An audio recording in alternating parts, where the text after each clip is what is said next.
سب سے خطرناک بات، کل کی سزا کو چھوڑیں. 2 نمبر لوگ ہیں، 2 نمبر سزا دیتے ہیں، 2 نمبر فیصلہ دیتے ہیں. کسی کو پرواہ ہے یہاں پہ کل کی سزا کی؟ کسی کو خوف ہے؟ کسی کو فکر ہے؟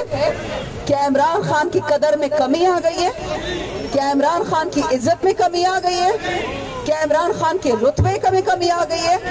کیا اس کے مال میں کمی آ گئی ہے؟ تو پھر کجا جج، کجا قانون، کجا آئین؟ یہ یاد رکھیں، جو لوگ اللہ کو نہیں مانتے، جو لوگ اللہ کے رسول کو نہیں مانتے، اللہ کی کتابوں کو نہیں مانتے، وہ عمران خان کو مانیں گے؟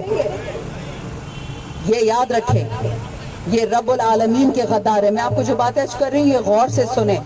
آگے آنے والے مرحلے آسان نہیں ہیں. ہمارا رب رب المسلمین نہیں ہے، رب العالمین ہے. ہمارا رسول صلی اللہ علیہ وسلم رحمت للعالمین تھا، رحمت المسلمین نہیں ہے. آپ سب نے اپنی سوچ اب مزید کھولنی ہے.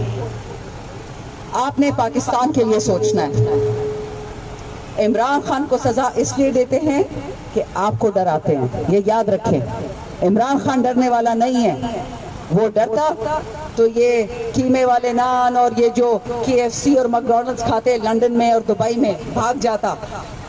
3 سال سے اس کے پیر پکڑے ہوئے کہ ہمارے ساتھ ڈیل کرو، وہ ڈیل نہیں کرتا.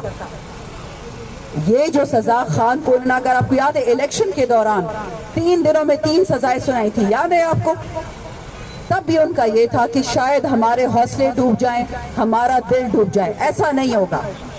پختون پہ دے رس پیدا نہ دے چھ اللہ نے یریگو نور اچھا پلار نم نے یریگو دا یاد لرے اور چو انہیں یریگے مرگ یو رز دا ہر رز نمرو چھ کم کستاسو ویرئی چھ اللہ دا بوشی او دیشی.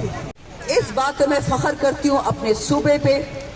یاد رکھیں، اسلام میں نسل پرستی کی اجازت نہیں ہے، لیکن جہاں پہ کسی میں اچھائی ہے، وہ چاہے PTI میں ہو، وہ چاہے نون میں ہو، وہ پیپل میں ہو، کسی ادارے میں ہو، آپ نے اچھائی پہ پیر نہیں ڈالنا.